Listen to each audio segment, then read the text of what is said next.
Hey hi guys, நாம் இன்னைக்கு யாலி கேப்கினியோட episode 79 பார்க்க போறோம். இந்த எபிசோடோட ஸ்டார்டிங் சீன்ல அப்தின் தாத்தாவோட டேபிள்ல உட்காந்துட்டு எந்திரிக்க மாட்டேன் அப்படின்னு சொல்லி ப்ராப்ளம் பண்றான். அங்க வந்து எல்லாரும் சமாதானப்படுத்தி பாக்குறாங்க, பட் யாருனாலுமே முடியல. இதே டைம்ல என்கேஜ்மெண்ட் முடிஞ்சு கோர்ஹன் ஃபேமிலி வீட்டுக்கு கிளம்புறதுக்காக வராங்க. இந்த காட்டுப்பூச்சி சேரனுக்கு கால் பண்ணி சொல்ல இவங்க ரெண்டு பேரும் நேரா மேன்ஷனுக்கு தான் போறாங்க. வீட்டுக்கு வந்த அத்தனை பேருக்கும் இவன் அந்த இடத்துல பார்த்ததுமே பயங்கர ஷாக். முதல்ல எந்திரி அப்படின்னு சொல்லி கண்டபடி திட்டாங்க. பட் ஸ்பிரிட் மட்டும்தான் அவன்கிட்ட என்ன ரீசன், எதனால நீ இதை பண்றன்னு சொல்லி பொறுமையா பேசுறான். இஃப் கட் ரொம்பவே சத்தம் போடுறா. நீலாம் யாரு, தாத்தாவோட பிளேஸ்ல உட்காருக்கு உனக்கு என்ன அதிகாரம் இருக்கு, முதல்ல எந்திரி, யார் நீ அப்படிங்கிற மாதிரி பேசுறா. நான் யாரா, அத இவங்க கிட்ட கேளு, ரொம்ப தெளிவா சொல்லுவாங்க. நான் அப்தின், என் அம்மா அப்பா ரெண்டு பேரையும் கொல்ல சொன்னது காலிஸ் கோர்கன் அண்ட் என்னோட முழு பேரு அப்தின் கோர்கன் அப்படிங்கிறா. இதை கிட்ட அங்க இருக்கிற அத்தனை பேருக்குமே ஷாக். இது அங்க இருக்கிற யாருமே நம்பல. நீ பொய் சொல்ற அப்படிங்கிற மாதிரி மீன் பண்ணும்போது, ஏன் இங்க சத்தம் இல்லாம அமைதியா உங்க பாட்டி நின்று இருக்காங்களே, என்ன ஆர்ஃபனேஜ்ல கொண்டு போய் போட்டதே அவங்கதான், அவங்க கிட்ட கேளு அப்படிங்கிற மாதிரி அவன் மீன் பண்றான். இவனோட பேச்சு கேட்க கேட்க பாட்டிக்கு ஒரு மாதிரி மயக்கமே வருது. அந்த டைம்ல இஃப்கட் ஆளுங்களை கூப்பிட்டு இவனை வெளியே துரத்துங்க அப்படிங்கிற மாதிரி சொல்வா. பட் வந்த எல்லாரும் அப்படியே நிப்பாங்க, எதுவுமே பண்ண முடியாம. ஏன்னா இவங்க எல்லாத்தையும் ஹையர் பண்ணது அப்படின்னு தான். இந்த வீட்டுல இருந்து எல்லாரும் என்ன வேற மாதிரி ட்ரீட் பண்ணாங்க. பட் ஃபெரித், நீ மட்டும்தான் உன்னோட பிரதரா பார்த்த. பட் எதனால, நீ குடிச்சிட்டு தண்ணி அடிச்சுட்டு எல்லா பிரச்சனையும் பண்ணிட்டு இருக்கும்போது நான் உன் பின்னாடி நாய் மாதிரி காத்து கிடந்தேன். அதுக்காக இந்த வீட்டுல சம்பளம் வாங்கிட்டு இருந்த ஒரு நாய் மாதிரி தான் இந்த வீட்டுல இருந்தேன்.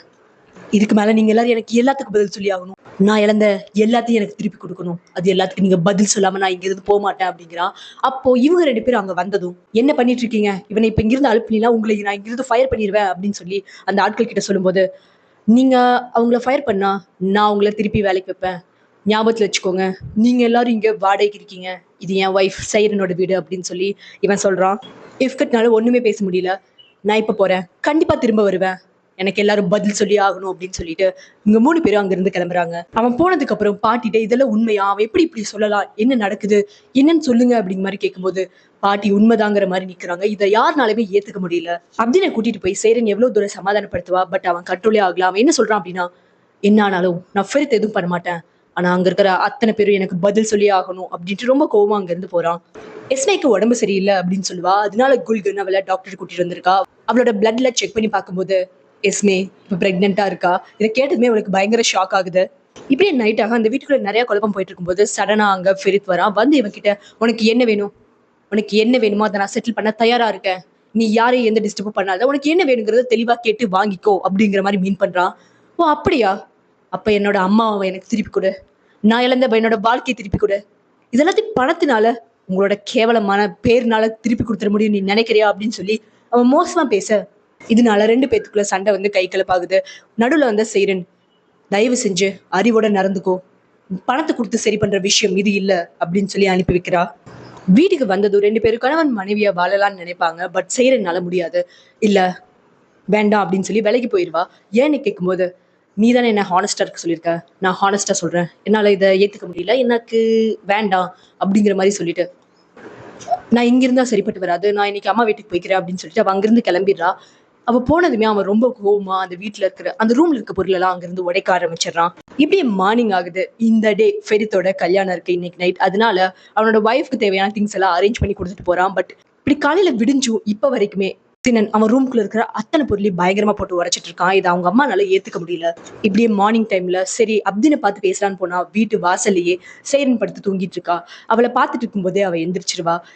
நீயே இங்க தூங்கிட்டு இருக்க அப்படிங்கிற மாதிரி அவன் கேட்கும்போது அவ ஃபெரித் கிட்ட எல்லா உண்மையும் சொல்ல ஆரம்பிக்கிறா. உனக்கு அப்புறம் என் வாழ்க்கையில என்னால யாரையும் ஏத்துக்க முடியல, என்னால முடியும், நான் வாழ்ந்துருவேன் அப்படிங்கிற தாட்ல இருந்தேன். பட் ரியாலிட்டியில எதுவுமே நடக்கல, என்னால இந்த வாழ்க்கையை வாழ முடியல அப்படிங்கிற மாதிரி சொல்லி ரொம்ப ஃபீல் பண்றா.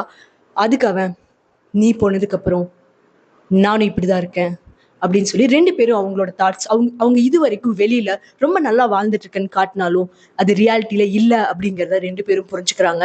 அப்படியே பேசிட்டு உள்ள போறாங்க. உள்ள போய் அப்தினை பாக்குறான் இவன். அப்தின்ட்ட, நான் நேத்து பேசுனதுக்காக சாரி, ஆனா நான் லாயர்ஸ் வர சொல்லியிருக்கேன், உனக்கு என்ன தேவையோ, உன்னோட உரிமை என்னவோ அதுக்கு கண்டிப்பா உனக்கு கிடைக்கும், உன்னோட பேருக்கு பின்னாடி கோர்ஹன்கிற பேர் என்னைக்குமே இருக்கும், அதுக்கான எல்லா வேலையும் இதுக்கு மேல அவங்க பார்த்துப்பாங்க. எனக்கு இன்னைக்கு கல்யாணம், அதனால நீ கண்டிப்பா என் கல்யாணத்துக்கு வரணும், ஒரு கோர்ஹனா என் வீட்டுல இருக்கிற அத்தனை பேரும் உன்னை மதிப்பாங்க, அதே மாதிரி நீ என் மேரேஜ்க்கு வரணும்னு நான் நினைக்கிறேன் அப்படின்னு சொல்லி இன்வைட் பண்ணிட்டு அவன் போவான். பட் அவனை கூப்பிட்டு இவன் உன்னோட இந்த கேவலமான பேரோ இல்ல அந்த சொத்துலயோ எனக்கு எந்த வித விருப்பமும் இல்ல அப்படிங்கிறான். இதை கேட்டதும் அவன் இதுக்கு முன்னாடி வரைக்கும் நீ பார்த்த ஃபெரித் வேற, இதுக்கு மேல நீ பார்க்க போற ஃபெரித் வேற அப்படின்னு சொல்லிட்டு அவன் அங்கிருந்து போயிடுறான். இந்த மார்னிங் டைமே வீட்டுக்கு வர சினன் அவன் கிட்ட இதுக்கு மேல நம்ம 2 பேத்துக்கு செட் ஆகும்னு தோணல, நம்ம டிவோர்ஸ் பண்ணிக்கலாம், நீ நல்லா இருக்கணும் அப்படிங்கறக்காக தான் என் கூட சேர்ந்து இந்த வாழ்க்கையை நீ அழிச்சுக்காத, இதுக்கு மேல இது வேண்டாம் அப்படிங்கிறான். சரி நான் உன்னோட முடிவை அக்செப்ட் பண்ணிக்கிறேன் அப்படின்னு சொல்லிட்டு ரொம்ப கோவமா, பட் அந்த கோவத்தை வெளிக்காட்டாம அவன் அங்கிருந்து போறான். இவளோட பிரெக்னன்சியை எப்படி அவ புருஷன்ட்ட முன்னாள் கணவன்ட்ட சொல்லான்னு தெரியாம இவ யோசிச்சுட்டு இருக்கும்போது, உனக்கு கோவம் நீ மாறிட்டல, இதுக்கு மேல கோவம் வந்தா அடிக்க மாட்டல அப்படின்னு கேட்கும்போது, நான் கண்டிப்பா அடிக்க மாட்டேன், இனிமேல் கோவம் வந்தா நான் இப்படி என்ன நானே அடிச்சுக்குவேன் அப்படின்னு சொல்றா. இப்ப கூட அடிக்கிற பாத்தியா நீ அப்படின்னு சொல்லி கடுப்பாயி, இப்படி ஏதோ ஒரு வழியில அடிச்சிட்டு இருக்க உன்னை நம்பி 2 புள்ள பெத்துக்கிட்டே இப்ப 3வது ஒண்ணு சுமந்துட்டு இருக்கே அப்படின்னு சொல்லிட்டு இவ ஃபீல் பண்றா. என்ன நீ பிரெக்னென்ட்டா அப்படின்னு கேட்டு மயங்கி விழுந்துடுறா இந்த காட்டுப்பூச்சி. இப்படியே நைட் ஆக சேரனுக்கு கால் பண்ணி என் கூட இன்னைக்கு ஒரு நாள் டின்னர் சாப்பிட வரியா அப்படிங்கிற மாதிரி கேட்பான். சரி ஓகே நான் வரேன் அப்படின்னு சொல்லிடுறா. இருந்தாலும் இவளுக்கு உள்ளுக்குள்ள பயமா இருக்கு. ஃபெரித் வீட்டுல எல்லாரும் கல்யாணத்துக்காக ரொம்ப ஜாலியா ரெடி ஆயிட்டு இருக்காங்க. அவங்க அம்மாட்ட ரொம்ப ஜாலியா பேசிட்டு அவனோட ரூமுக்கு போய் அந்த இடத்துல ஒரு லெட்டர் வச்சுட்டு அவன் அங்கிருந்து கிளம்புறான் டின்னருக்காக. கல்யாண ஏற்பாடுகள் நல்லபடியா போக சேரனும் சினனும் மீட் பண்ணி டின்னர் சாப்பிட ஸ்டார்ட் பண்றாங்க. இந்த டைம்ல சினனோட ரூம்ல ஏதோ லெட்டர் பாக்குறா அவங்க அம்மா. அதை பார்த்து பயங்கரமா ஷாக் ஆகி அழுக ஆரம்பிக்கிறா. அதுல அவன் என்ன போட்டிருக்கான் அப்படின்னா, நானும் சேரனும் சாகர நிலைமையில இருந்தோம், அவ சாகர நிலைமையில இருந்து அவள் லவ் தான் என்னை காப்பாத்துச்சு, பட் இப்போ அவ என் வாழ்க்கை விட்டு போறேங்கிறா, என்னால அவ இல்லாத வாழ்க்கையை யோசிச்சு பார்க்க முடியல, அதனால நாங்க 2 பேரும் ஒன்னாவே சாகலான்ட்டு இருக்கோம், இதுக்கு மேல எங்களை நீங்க பார்க்க மாட்டீங்க அப்படின்னு சொல்லி லெட்டர் எழுதி வச்சுட்டு போயிருக்கான். இதை பார்த்து அவ பயங்கரமா அழுகிறா. கல்யாணம் ஸ்டார்ட் ஆக போற நேரத்துல அப்தின் வந்து நிக்கிறான். அவன் வந்திருக்கிறது தெரிஞ்சு இவன் போய் என்ன ஏதுன்னு கேட்கிறப்போ அப்தினுக்கு ஒரு கால் வருது. என்ன சொல்றீங்க அப்படின்னு அவன் ஷாக் ஆகுறான். என்னன்னு கேட்டா, சேரனை கூட்டிட்டு சினன் டின்னர் போயிருக்கான், அவன் வீட்டுல சாக போறேன் அப்படின்னு சொல்லி லெட்டர் எழுதி வச்சுட்டு போயிருக்கான் அப்படின்னு சொல்றான். இதை கேட்டதுமே ஃபெரித் பயங்கர ஷாக் ஆகி அவங்க எங்க இருக்காங்கன்னு பாரு நம்ம போலாம் அப்படிங்கிறான். அப்ப அது டியர் வந்து இல்ல போக கூடாது அப்படின்னு சொல்லும்போது, நான் போயே ஆகணும் டியர், என்ன ஆனாலும் நான் போயே தீருவேன் அப்படின்னு சொல்லிட்டு அப்தின் கூட ஃபெரித் உடனே கிளம்பி போயிடுறான். டியர் என்ன பண்றதுன்னு தெரியாம அப்படியே நிக்கிறா. ஏன்னா அவளோட கல்யாணம் இப்போ நின்று போச்சு. சாப்பிட சாப்பிட சேரனுக்கு பயங்கரமா வேர்த்துட்டு இருக்கு. அப்போ அவன் இதுதான் நம்மளோட கடைசி டின்னர், நம்ம 2 பேரும் ஒன்னாவே சாக போறோம் அப்படிங்கிறா. இதை கேட்டது அவளுக்கு எல்லாம் புரிய வருது. அவ அப்படியே கீழே விழுந்து நகர்ந்து போக ட்ரை பண்ணுவா. அப்ப ஃபெரித்தோட கால் வரும். ஃபெரித் ஃபெரித் அப்படின்னு சொல்லிட்டே அவ அப்படியே மயங்குறா. இவன் ஒரு பர்டிகுலர் பிளேஸை ஃபைண்ட் பண்ணி அங்க போய் பார்த்தா அந்த இடத்துல சேரன் இல்ல. இந்த இடத்துல அவங்க இல்ல அப்படின்னு தெரிஞ்சதும் சேரன் எங்கேன்னு தெரியாம அவன் பயங்கரமா கத்துறான். இதோட அந்த எபிசோட் முடியுது. அடுத்த எபிசோட ஸ்டார்டிங் சீன்ல அங்க இருக்கிற காடை பயங்கரமா அடிக்கிறான். அவன் அதுல இன்னும் ஒரு 5 கிலோமீட்டர்ஸ்ல ஒரு வீடு இருக்கு, அங்கதான் அவங்க இருக்காங்க அப்படிங்கிற உண்மையை சொல்றான். அங்க போய் பார்த்தா சேரன் மயங்கி கிடக்குறா. அவளை தூக்கிட்டு ஆம்புலன்ஸ்ல அவன் போறான். அங்க மொத்த குடும்பம் வந்து நிக்கிறாங்க, சின்னோட ஃபேமிலி டூ. அண்ட் எல்லாரும் ரொம்ப பதட்டமா இருக்கும்போது டாக்டர்ஸ் வந்து 2 பேர்த்தோட உயிரையும் காப்பாத்தியாச்சு அப்படின்னு சொல்றாங்க. கொஞ்சம் எல்லாம் பெட்டர் ஆனதுமே இவன் டியரை கூட்டிட்டு வந்து பேசுறான். டியர்ட்ட என்ன மன்னிச்சிடு, நான் இப்படி பண்ணிருக்க கூடாது, பட் எனக்கு வேற வழி தெரியல அப்படின்னு சொல்லும்போது, நானும் ஸ்டார்டிங்ல கோவமா தான் இருந்தேன், பட் நம்ம கல்யாணம் நடந்திருந்து சேரன் செத்து இருந்தா என்னையே நான் மன்னிச்சிருக்க முடியாது, உன் சுச்சுவேஷனை நான் புரிஞ்சுக்கிட்டனாதான் நான் இன்னைக்கு இங்க வந்து நிக்கிறேன், நீ கவலைப்படாத, நான் இன்னைக்கு உன்னோட சைட் தான் அப்படின்னு சொல்லி ரொம்ப ஆறுதலா கூட இருக்கா. அதுல சேரன் முழிச்சது தெரிஞ்சு அவளை பார்க்க வரான். நான் தான் சொன்னேன்ல, நான் இன்னைக்கு உன்னை சாக விட மாட்டேன், நான் என்னைக்குமே உன் கூட இருப்பேன்னு, அதைத்தான் நான் இன்னைக்கு பண்ணியிருக்கேன் அப்படிங்கிறா. ஆமா, நீ சொன்ன வார்த்தையை நீ காப்பாத்திட்ட டியர், ஓகேவான்னு கேட்கும்போது, நீ கவலைப்படாத, நாங்க ஓகே தான், நீ worry பண்ண வேண்டாம், நீ நல்லா இருக்கலன்னு கேட்டு பேசிட்டு இருப்பாங்க. அப்ப அங்க போலீஸ் வந்து நான் உங்ககிட்ட வாக்குமூலம் வாங்கணும், வெளியே போங்கன்னு சொல்லும்போது, டியர் நான் சேரனோட லாயர், நான் இங்க இருக்கேன் அப்படின்னு சொல்லி சேரன் கூட கூட ரொம்பவே துணையா இருக்கா. சேரன் ரொம்பவே அழுகிறா, கஷ்டப்படுறான், அவன் என்ன கொல்ல ட்ரை பண்றான் அப்படின்னு எல்லா உண்மையை சொல்ல ஆரம்பிக்கிறா. இதே டைம்ல சினனோட தங்கச்சி அவங்க அம்மாவை பயங்கரமா திட்டுறா. நீ கொடுத்த மாத்திரை இப்ப எங்க கொண்டு வந்து நிப்பாட்டி இருக்கு பாத்தியா அப்படிங்கிற மாதிரி பேசுறா. இப்ப கூட அவங்க அம்மா எல்லா உண்மையை ஒத்துக்காம ரொம்ப கோவமாவும் திமிராவும் தான் பேசிட்டு இருக்காங்க. இவ கத்துற கத்த கேட்டு சேரனே வெளியே வந்து உன் பையன் என்ன கொல்ல ட்ரை பண்ணா, அதுக்காக கண்டிப்பா அவன் அனுபவிப்பான் அப்படி இப்படின்னு ரொம்பவே பேசுறா. இதுல அவங்க அம்மாவும் சண்டை போட எல்லாரும் அவளை திட்டுறாங்க. அங்க ஒரு பெரிய சண்டையே நடக்குது. இதனால போலீஸ் வந்து சினனோட அம்மாவை கூட்டிட்டு போயிடுறாங்க. இனி டாக்டர்ஸ் டிஸ்சார்ஜ் ஆயிக்கலாம் அப்படின்னு சொல்லுவாங்க. அப்புறம் போய் சின்னனை பார்த்தா அந்த இடத்துல இருந்து அவன் எஸ்கேப் ஆயிருக்கான். இந்த சண்டையே அவன் எஸ்கேப் ஆகிறதுக்காக தான் அவங்க அம்மா போட்டிருப்பா. அவங்க அங்கிள் கூட இப்ப சேஃபா எஸ்கேப் ஆகி போயிட்டு இருக்கான். சினன் தப்பிச்சிட்டான். அதனால நீ மேன்ஷனுக்கு தான் வரணும், நீ வேற எங்கேயும் இருக்க வேண்டாம் அப்படிங்கிற மாதிரி ஃபெரித் சொல்லுவான். இல்ல, என்னால கண்டிப்பா அந்த வீட்டுக்கு மறுபடியும் வர முடியாது அப்படின்னு சொல்லுவா. எனக்கு தெரியும் உன்னோட சுச்சுவேஷன், பட் மேன்ஷன் தான் சேஃப், மித்து எந்த பிளேஸா இருந்தாலும் அவன் கண்டிப்பா அங்க வருவான், உன் உயிருக்கு இப்ப பாதுகாப்பு இல்லை, என் பேச்சை கேளு அப்படின்னு சொல்லும்போது, என் அப்பா இருக்காரு அப்படின்னு இருக்காங்க, என் வீட்டுலதான் நான் இருந்துக்கிறேன், எனக்கு பரவாயில்ல அப்படின்னு சொல்லி இவ எஸ்மே வீட்டுக்கு போறேன்னு முடிவு பண்றா.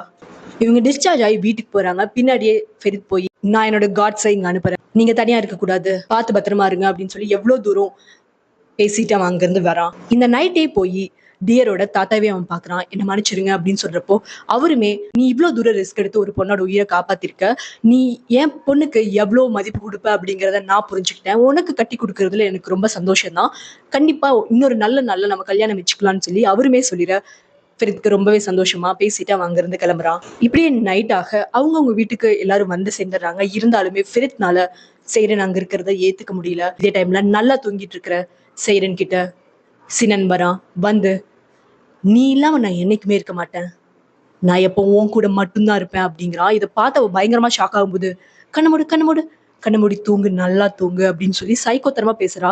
இவ பயத்திலேயே கண்ணை மூடிட்டு திறந்து பார்த்தா அவன் அங்க இருக்க மாட்டான். பயங்கரமா கத்துறா, அழுகிறா. எல்லாரும் அங்க வராங்க. நீ கனவுக்கு இது கண்டிருப்பன்னு சொல்லுவாங்க. இல்ல, அவன் இங்கதான் இருந்தா, எனக்கு ரொம்ப நல்லா தெரியும் அப்படின்னு சொல்றான். அந்த நைட் ஃபுல்லா இவ தூங்கவே இல்லை. இப்படியே மார்னிங் ஆக பாட்டி ஃபெரித்தை கூட்டிட்டு சேரனை பார்க்கலான்னு வருவாங்க. வீட்டுக்கு வந்ததுமே அவனுக்கு எல்லா விஷயங்களும் தெரிய வருது. அவன் பயங்கரமா கோவப்படுறான். இதுக்குதான் நான் உங்ககிட்ட சொன்னேன், என்ன அப்தின், என்னமோ நீ இருக்க பாதுகாத்துப்ப கிழிச்சுப்பன்னு சொன்னேன், இப்ப என்ன நடந்திருக்கு பாத்தியா, சேரனோட உயிருக்கு இங்க பாதுகாப்பு இல்ல, மேன்ஷன்ல மட்டும் தான் நீ பெட்டரா இருப்ப அப்படின்னு சொல்லி ரொம்பவே சத்தம் போடுறான். இவன் சத்தம் போட்டு இருக்கும் போதே சினன் சேரனுக்கு கால் பண்றான். என்ன சேரன், எப்படி இருக்க அப்படின்னு சொல்லி பேச ஆரம்பிக்கும் போது ஃபெரித் அந்த போனை வாங்கி அவன் பயங்கரமா திட்டி போனை கீழே போட்டு உடைச்சிடுறான். எனக்கு தெரியும், இதுக்கு மேல நீ ஏன் கூட என் மேன்ஷன்ல மட்டும், என் கண் பார்வையில மட்டும் தான் இருக்கணும் நீ அப்படின்னு சொல்லி சரின்னு வேற வழி இல்லாம சேரனும் ஓகே சொல்லிட்டு அவன் அங்கிருந்து கிளம்புறா. வீட்டுக்கு வர சேரன் பார்த்து ஒரு சில பேர் கோவப்பட்டாலும் நிறைய பேருக்கு சந்தோஷம் தான். பாட்டி எஸ்மேவை கூட்டிட்டு போய் உன்னோட பிரெக்னன்சி பத்தி எனக்கு ரொம்ப நல்லா தெரியும் அப்படின்னு சொல்றாங்க. அண்ட் வயிற்றுல வளர்றது பையன் கூட. இந்த காட்டுப்பூச்சிக்கு பயங்கர சந்தோஷம். அப்போ எஸ்மே இதெல்லாம் பேச பிடிக்காம, இந்த குழந்தை பெத்துக்கணுமா வேண்டாமா, நான் எந்த முடிவும் எடுக்கல, இதுக்கு மேல இதை பத்தி யாரும் பேசாதீங்க அப்படின்ட்டு போயிடுறா. அவ போனதுமே பாட்டி ஒரு ரிங் கொடுத்து மறுபடியும் அவளை ப்ரப்போஸ் பண்ணு, இல்லெஜிட்டிமேட் சைல்டுன்றதோட பிரச்சனைகள் பத்தி உனக்கு ரொம்ப நல்லா தெரியும்ல, அதனால அந்த குழந்தை இதுக்கு மேலேயாவது நல்லபடியா வளரணும், அதனால ஒழுங்கா அவளுக்கு ப்ரப்போஸ் பண்ணி கல்யாணம் பண்ணிக்கோ அப்படின்னு பாட்டி அட்வைஸ் பண்றாங்க. நீ மேல இந்த ரூம்ல தான் இருக்கணும் அப்படின்னு சொல்லி மேல கூட்டிட்டு வரான். ஸ்டார்டிங்ல அவளுக்கு விருப்பம் இல்லைனாலும் கவலைப்படாத, உன்னோட எந்த ஞாபகமும் இங்க ஒர்க் அவுட் ஆகாது, ஏன்னா இந்த ரூமை நான் டோட்டலா சேஞ்ச் பண்ணிட்டேன் அப்படிங்கிறான். பார்த்தா ஃபுல்லுமே சேஞ்சா இருக்கிறதுனால அவளுக்கு நிறைய தாட்ஸ் வரவே இல்லை. இந்த நேரத்துல ஃபெரித்து பாக்குறதுக்காக இவளுமே மேல வரா. இவங்க ரெண்டு பேர் இருக்கிறத பார்த்து ஷாக் ஆகும்போது, நீங்க நடந்த விஷயங்கள் எல்லாத்தையும் சொல்லும் போது அதுதான் அவளுக்கு பெரிய ஷாக்கா இருக்கு. உன்னோட சேஃப்டி இப்போ ரொம்பவே முக்கியம், அதனால நீ இந்த ரூம்ல தான் இருக்கணும், ஃபெரித் சொன்னா அது சரியாதான் இருக்குன்னு சொல்லி டியர் எல்லா இடத்துலயும் எல்லா விதத்துலயும் ரொம்பவே சப்போர்ட்டிங்கா இருக்கா. அப்ப சாப்பிட போலான்னு கூப்பிடுவாங்க. எல்லாரும் கீழே சாப்பிட்டு இருக்கும்போது அந்த இடத்துல அப்தினும் சுனாவும் பயங்கர டென்ஷனா வராங்க. அவங்கள பார்த்ததும் என்னாச்சு அப்படின்னு சொல்லி சத்தம் போடும்போது, இங்க ஏதோ பிரச்சனைன்னு அப்பா கால் பண்ணி சொன்னாரு, அதனாலதான் நாங்க இப்படி வந்திருக்கோம் அப்படின்னு சொல்லி இவங்க ரெண்டு பேரும் சொல்லுவாங்க. நான் தான் வர சொன்னேன், போது போது எல்லாரும் சாப்பிட்டது, கொஞ்சம் அந்த இடத்துக்கு வாங்க அப்படின்னு சொல்லி பீச் சைடா கூட்டிட்டு போறான். அங்க இருக்கிற யாச்ல நிறைய பேர் மியூசிக் வாசிக்க எல்லாரும் முன்னாடியும் இவன் எஸ்மேக்கு ப்ரப்போஸ் பண்றான். இதை பார்த்துட்டு அவளுக்கு என்ன பதில் சொல்றதுன்னே தெரியல. அவ யோசிச்சுட்டே நிற்கும் போது, எனக்காக இல்லைனாலும் உன் வயிற்றுல வளர்ற என் குழந்தைக்காகவாது நீ பதில் சொல்லியே ஆகணும் அப்படிங்கிறான். அத்தனை பேருத்துக்கும் அவ வயிற்றுல குழந்தை இருக்குன்னு தெரிய வருது. எல்லாரும் ஷாக் ஆகும்போது, அம்மா என்னது இது அப்படின்னு சொல்லி பொண்ணுங்க ரெண்டு பேரும் பயங்கரமா ஷாக் ஆகுறாங்க. வெக்கத்துல கூனி குறுகி போற எஸ்மே வாய மூடுறா, ஏன்டா இப்படி என் மானத்தை வாங்குற அப்படிங்கிற மாதிரி சொல்றா. யோசிச்சுட்டே நிக்கிற எஸ்மேவை பார்த்து, அம்மா உங்க வயிற்றுல வளர்ற குழந்தைய பாத்துக்கிறதுக்கு அவனோட அக்கா நாங்க 2 பேர் இருக்கோம், நீங்க இதுக்காக தான் கல்யாணம் பண்ணிக்கணும்னு நினைக்காதீங்க, நாங்க உங்க சைடு தான் நிப்போம், உங்களோட டெசிஷனை நாங்க மதிக்கிறோம், உங்களுக்கு என்ன விருப்பமோ அதை சொல்லுங்க அப்படிங்கிற மாதிரி 2 பேரும் சொல்ல, கசின் இது உன்னோட லாஸ்ட் சான்ஸ், நீங்களா இருந்தா சாட்சி, சரி போனா போது ஓகே அப்படின்னு சொல்லி இவ சொல்லிடுறா. அவ ரிங் போட்டு சந்தோஷப்படுற கையோட தூரத்துல இந்த சீனன் அந்த வீட்டுக்குள்ள நுழைய முடியாம அங்க நடக்கிறத பார்த்து கோவமா இருக்கான். இந்த நேரத்துல எல்லாருக்கும் ஷாக் கொடுக்கிற விதமா தாத்தா உள்ள என்ட்ரி ஆகுறாரு. அவரை பார்த்த அத்தனை பேருக்கும் ஒரு மாதிரி மிக்ஸ்டு ஃபீலிங்ஸா இருக்கு. இது வரைக்கும் உண்மையா கரெக்டா நடந்துக்கிட்டு அத்தனை பேரும் சந்தோஷப்படுறாங்க. அவர் இல்லாதனால கொஞ்சம் கொஞ்சம் அவங்களோட வேலை காட்டின ஒவ்வொருத்தரும் உள்ளுக்குள்ள பயந்து நடுங்குறாங்க. முக்கியமா ஆர்கன் அண்ட் அப்தின் கண்ணெல்லாம் செவக்குது, பயங்கர கோவத்துல இருக்கான். இப்ப எதுவும் பேச வேண்டாம், நம்ம கொஞ்ச நேரம் கழிச்சு பேசிக்கலாம் அப்படின்னு சொல்லி சுனா தடுத்து நிப்பாட்டுறா. அப்ப ஆர்கன் ஹக் பண்ணலான்னு போறப்போ, இங்க நடந்த எல்லாமே எனக்கு தெரியும், எல்லாமே தெரிஞ்சனாலதான் நான் வந்திருக்கேன் அப்படின்னு சொல்றாரு. அது மட்டும் இல்லாம ஃபெரித் போய் ஹக் பண்ணிட்டு, நீங்க வந்ததுனால எனக்கு பயங்கர சந்தோஷம், இதுக்கு முன்னாடி நீங்க எப்படி இருந்தீங்களோ அதே மாதிரி திட்டுங்க, சத்தம் போடுங்க, அடிங்க, என்ன வேணாலும் பண்ணுங்க, நீங்க இருக்கிறது மட்டுமே எனக்கு போதும் அப்படிங்கிறான். அவர் சொல்றது, கடவுளோட அருளால உங்க அத்தனை பேரையும் மறுபடியும் பாக்குற சான்ஸ் எனக்கு கிடைச்சிருக்கு, நீங்க பண்ண தப்புகளோடையும் நடந்துக்கிட்ட விதத்தோடையும் நான் அப்படியே உங்களை ஏத்துக்கிறேன், நம்ம எல்லாரும் ஒன்னா இருக்கிறதுனால கண்டிப்பா எல்லாத்தையும் ஒன்னாவே சரி பண்ணலாம். அப்படிங்கிறாரு. இது அத்தனை அவர் பார்த்து சொல்றது. அப்தின் பயங்கரமா கண் செவக்க அவரை பார்த்துட்டு இருக்கான். அண்ட் சைரன் என்ன பண்றதுன்னு தெரியாம முழிச்சிட்டு இருக்கா. இப்படியே இந்த எபிசோட் முடியுது. இதுக்கப்புறம் என்ன நடக்கும் நெக்ஸ்ட் எபிசோட்ல பார்க்கலாம். தேங்க்ஸ் ஃபார் வாட்சிங் ஃப்ரெண்ட்ஸ். Bye by.